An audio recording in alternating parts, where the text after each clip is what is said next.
It was such a nice and sweet way to end it. Any thoughts on the controversy? Andrea Riseborough's nomination was met with criticism. Why? What's wrong with her being nominated?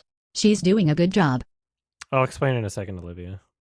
Grassroots campaign that utilized the famous connections of Riseborough to Leslie director Michael Morris and Morris's wife, actor Mary McCormick. Following backlash to the nomination, the Academy announced that it would be investigating the nominations process, though it did not specifically call out Riseborough's surprise not at the time. The Academy later confirmed that it convened to discuss to Leslie's campaign. In a statement released Tuesday, the Academy announced that it had decided not to retract the nomination, as if that was something that they were considering. That's so fucked up. So what was controversial about it? Let's see. While studios often, though not always, fund aggressive Oscar campaigns leading up to the nominations, including mailings to Academy members, private screenings, billboards, and ad buys, and aggressive media pushes in print and on talk shows, To Leslie didn't have a major studio behind it to fund such an operation.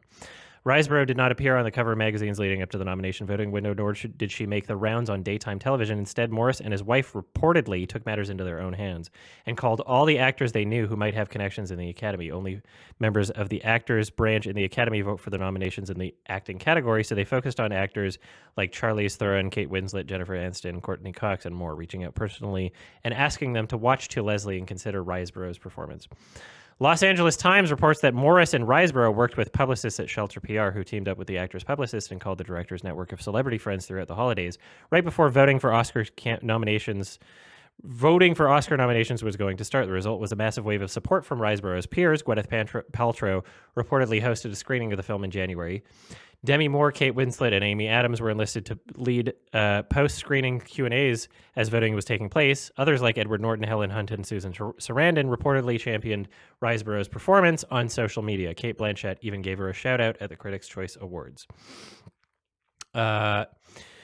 Given the fact that award shows are known for being a popularity contest, this might not sound out of the ordinary. Of course, people want to support their friends, and even actors who benefit from the massive PR machine leading up to the awards season acknowledge the unfair advantage studio films have over independent movies. However, not everyone sees Riseborough's nomination as a victory for word-of-mouth campaigns. In the week after the nominations were announced, some speculated that the campaign might have broken Academy rules against lobbying members for nominations or votes. Can you imagine that? Can you imagine just how fucked up that is? The one nomination that doesn't have like gigantic amounts of money and studio backing and like basically bribes behind it. They're like, we got to investigate. Like, oh, we got to investigate this one. Go fuck yourself. That's so fucking stupid. Can't believe it. Can't believe it. The only grassroots nomination. Like the reason I'm thinking of Ending Things wasn't nominated for anything, even though it should have been nominated for, I don't know, every category, like almost every category, is because Netflix didn't campaign for it. The Academy didn't even realize that the movie existed because Netflix didn't campaign for it. Netflix forgot about the movie, so the Academy didn't even remember that the movie existed. And so an unfortunate reality about the Oscars, like you can literally just, this is well documented, is that the films that get nominated, it's not just, oh, these are the best movies of the year. It's these have campaigns pushed towards the Academy by the studios with a lot of money and like fancy dinners and, you know, like, ooh, special screenings and access and blah, blah, blah, blah, blah. All these favors attached to it. Like, it's not real, right? So fuck yeah to Leslie. Fuck yeah, Andrea Riseborough, if I'm pronouncing that name correctly. Like, this is what nominations should be. They should be like, hey, you did a great performance. Like, maybe we should recognize that. Not like, oh, we've got a lot of money and there's a performance great in our movie and we want to, you know, we want to see a return on this investment. So let's fund some money into this as a business decision, being like, oh yeah, we'll make more money back from the gamble of whether or not we're going to be featured at the Oscars as a nomination. We're going to make back more money than we're spending promoting this to the Academy members. Like, go fuck yourself. So annoying. So yeah, it's crazy that this is a thing. But wow. All right. Last month, the Academy announced it would be conducting a review of the nominations process per deadline to ensure that no guidelines were violated and to inform us whether the changes to the guidelines may be needed in a new era of social media and digital communication. Oh yeah, use social media. As if that would be considered to be against the rules. That's fucked. This vague statement is in line with what had been reported that the Academy was looking into the Rise Bro campaign and social media posts to boost visibility, specifically by asking other celebrities and Academy members to boost the film on Instagram and Twitter if they liked it. Like, who is the fucking asshole who said we should investigate that? My money, Steven fucking Spielberg. And that's kind of a joke, but remember how much of a dick he was about Netflix? Like, you shouldn't be able to win an award if you're Netflix. This fucking guy wouldn't be surprised, you know? Oh, Steven Spielberg. You got to be crazy if you don't relate to his recent film. You got to be just a wild, crazy person, yeah. A report from Vanity Fair theorized that the campaign might have violated the Academy rule against lobbying, which states contacting Academy members directly and in a manner outside the scope of these rules is to promote a film or achievement for the Academy Award consideration is expressly forbidden. There are also rules that limit the amount of mail and email sent to Academy members and the content of such mailings. For example, mailings may not include pleased to watch the film or extolling the merits of a film, an achievement, or an individual. Other rules forbid organizing luncheons or screenings specifically for Academy members to boost a film, which McCormack, the director's wife, allegedly did. However, it is possible that these rules only apply to film companies and people directly associated with the film. McCormack is neither. That's very interesting. That gives a bit more perspective, actually, and that makes me retract my harsh reaction to this a bit. Because they do have rules against, like, you can't be a producer on the film and email them and being like, yo, make this film win. The last that I heard about this, it was with Nicolas Chartier, whose controversies on Wikipedia have mysteriously vanished from an IP address in Los Angeles. Weird. Who was banned from attending the Oscars for the Hurt Locker because he was emailing Academy members saying like, "Oh, you have to make this film win." His other controversies also include, him. What's the word? Blackmailing people who pirated the Hurt Locker. Look into that one. That's fucking crazy. Somehow got removed from Wikipedia. That's a weird, suspicious moment. The more the movies will be pirated, the fewer movies we'll be making, and the more boring content you're gonna get. Because we're not gonna take risk. We're gonna go for the lowest common denominator, and we're gonna make movies that for sure we sell. And the movies that for sure we sell are the studio movies, like all the Marvel and all the bad comedies from the summer and superheroes, and nobody will do movies for the festivals. You can't take risk and do Dallas Buyers Club, Demolition, to take two from Jean-Marc, or the movies that you want to discover at TIFF if you don't have a business model. It's like a restaurant where, come, have dinner for free, and of course I'm going to keep buying food tomorrow, and you can come back and eat for free again. Or you go at the Gap and you just steal the t-shirts and leave because you're like, oh yeah, well, I like that t-shirt, I want it. And people are like, well, I can steal movies from my house, nobody's going to see me, there's no security guard like in a store. People don't steal BMW, don't steal t-shirts, don't go to a restaurant and run without paying their bills. But movies, because they're in front of their computer by themselves, they think it's normal, and it's not. Yeah. Can the war on piracy be won? How are you measuring success when you fight pirates? Was it a question of closing down sites, servers? What do you do? Yeah, I mean, you just hope that it reduces and that people can still buy movies and release them and not have a crime in their country. Let's see. So yeah, I understand from that perspective, if they have rules against people associated with the film contacting members of the Academy, then yeah. So I can see why this is a gray area. So the way that this was communicated to me from like people on my subreddit, I'm glad that I'm reading into this now because my perspective is like it is a bit more nuanced than I originally thought. The way that this was communicated to me was like, oh yeah, this grassroots thing is being looked into specifically because of that, which, reading the first few paragraphs of it really feels like that, but you can understand why they have those rules. And you could understand why someone would think that those rules were maybe violated with people that are kind of not really associated with the film reaching out to potential like Academy voters. So, but then like the real question is, what even is a 4-year consideration campaign? It's my understanding that distributors and studios will, cozy up with Academy voters in a way where it's like, oh, we're not like specifically asking you to vote for our movie, but we're making us be like best friends, like lobbying in the United States where it's like, oh, we're not saying, oh, we're funding your campaign to specifically vote on this issue, but that if you're giving them money and that you're being friendly with them, that they'll like support you on that, that you've kind of earned their trust in that way. So this is interesting either way. Let's see.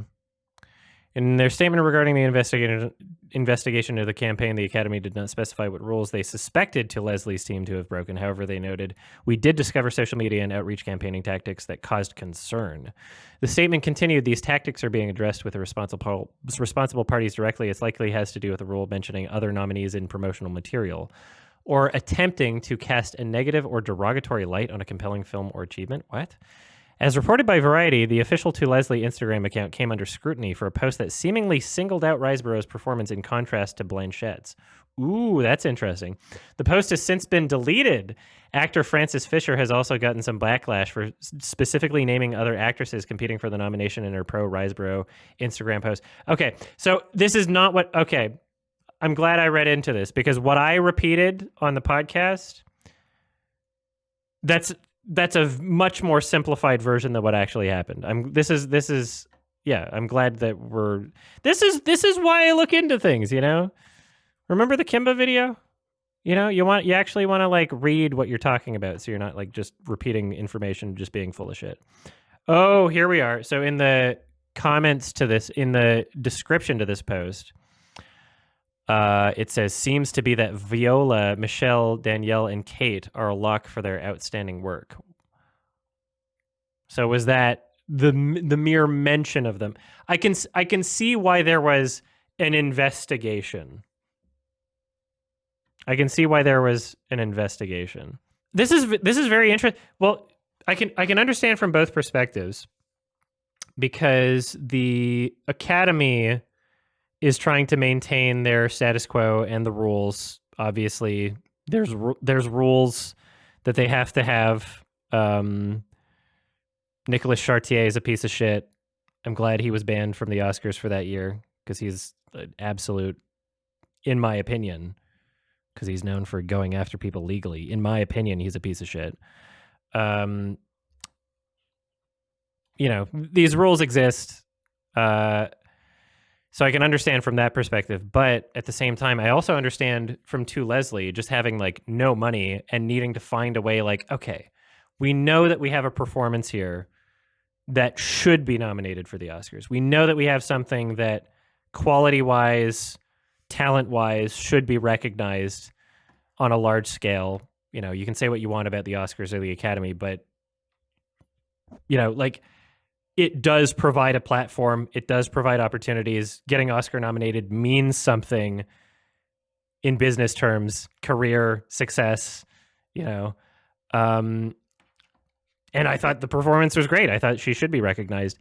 And so, if you're an independent production and you don't have, Disney or Netflix or whoever literally campaigning for your movie to make the Academy notice you, then you might need to do other things. You might need to make a grassroots campaign, and perhaps they didn't fully research every single detail of every rule about what they were allowed to do when they were doing it. That seems a lot more genuine and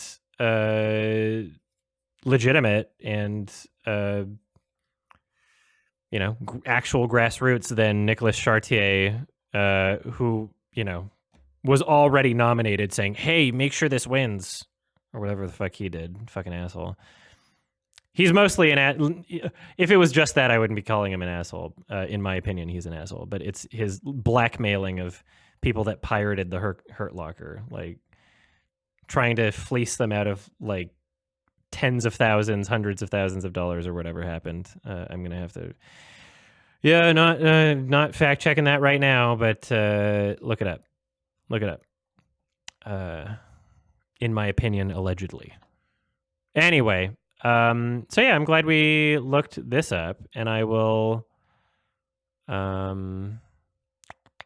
just read the last bit of this article. It's exciting to think that the Oscars might be less beholden to big studio-funded campaigns, as this, in theory, could open up the Academy Awards to a more diverse pool of nominees. I agree. That's what's exciting about this nomination. However, as some suggested, it could also result in a more insular and, frankly, white Hollywood. Who said that? Power and influence are very valuable in the awards race, tweeted Vanity Fair's Rebecca Ford. And because of these systemic issues that still plague Hollywood, some of us have less access to those things. It's best to remember how that affects who gets lifted up by others. I mean, I get it. It's a little speculative. That's a kind of funny comment to throw in there, but yeah, whatever. Riseborough's nomination has also received backlash from critics who had hoped to see a more diverse set of Oscar nominees for Best Actress. Viola Davis, the Women King, Danielle Deadwyler, Till. Oh, do I have to watch Till? Fuck. Damn it. Both of whom did reportedly receive studio help with Oscar campaigns, didn't make the cut. Oh, okay, they weren't in the cut. Okay, there we go. The fact that the category is overwhelmingly white, coupled with Riseborough's surprise nomination, had some fans accusing the actor of taking Davis's or Deadwyler's spot. That's funny. It didn't help that Fisher, a member of the Academy, explicitly noted on her Instagram that Viola Davis, Michelle Yeoh, Danielle Deadwyler, and Cate Blanchett were a lock, implying that they didn't need support from voters, which turned out to be a miscalculation. The idea that Riseborough might have stolen a spot is both impossible to prove and a bit simplistic given the Academy's abysmal history of nominating actors of color. That said, the juxtaposition of Riseborough's nomination with the Davis and Deadwyler snubs calls into question whether a grassroots campaign would work for a black actor in Riseborough's position. You could always just have more than 5 nominations if you really wanted. You make your own fucking rules. It's your awards show. You could do whatever the fuck you want. You could have more than 5 nominations if you really want. But yeah, with people claiming that she stole a spot from like Viola Davis or some shit, I can see why the controversy was framed in this way. A majority of the Academy members reported to have helped bolster Riseborough's campaign are white women, a reflection of the almost all white winners of the Best Actress Oscar. As of 2022, Halle Berry remains the only woman of color to win that award. What the fuck? Really? Viola Davis was only supporting? Shit. That sucks. Whatever. I'm sure it'll change with time. Damn, it's crazy that's really? Best Actress only ever went to Halle Berry and also just everyone else was white? That's crazy. I didn't even realize that. Speaking with the Washington Post about her support with Riseborough, Winslet, who recently worked on a film with the actor, said that she was simply motivated to support a great performance. In our industry, female actors are profoundly supportive of each other, but that's rarely written about, she said. We all look out for each other. It's a nice sentiment, but if Riseborough's campaign becomes the new blueprint, it's worth asking which actors are giving and receiving this support. So that was a very interesting read, and thank you.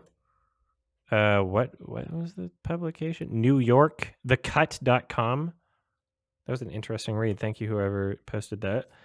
And I hope that my amount of commentary on this read justifies the fair use and nature of me reading the article. Yeah, that's so weird. I thought, because maybe I'm just thinking like, damn, I guess that category specifically, that's a weird one. I had no idea. Because we've had what's her name again? Nomadland. Who's the director? We got Chloe Zhao, who won director for Nomadland recently, And I was just like, oh yeah, that happened. But yeah, I guess Best Actress as a category. That one very interesting. Very interesting. Yeah, I guess I don't know what else to say about that. Great movie. Oh yeah, Eternals, yeah. That should have won every award. Great movie. To Leslie, would recommend it. Really enjoyed it. You can watch along with me. If you're watching on the highlights channel right now, you can watch along to the film with me. Go into the YMS watch alongs channel because I just did a watch along to it. Really enjoyed the movie. Yeah. Hey guys, it's March of 2023, so let's list off my $5 patrons for this month. Dawn, Easy Game 69, Sam McKenney, Nico Fuentes, Joel999, Speak of the Joker, Sammy Newton. Orange Juice Slurper has divorced Rock and is now married to Shotaro Canada from groundbreaking 1988 animated film Akira. D. Black Mama 1993, Yup, Caden Mack, Charisma, The Super One Player, Zachary Kane, Gillyflower, Mandelbro, Wales, Bo the Doggo, Purple Fire, Gabriel Herrera, Hoofy Doe, and Lemonade Warrior is participating in the hit game Among Us and is considered the encroacher. Stay safe out there.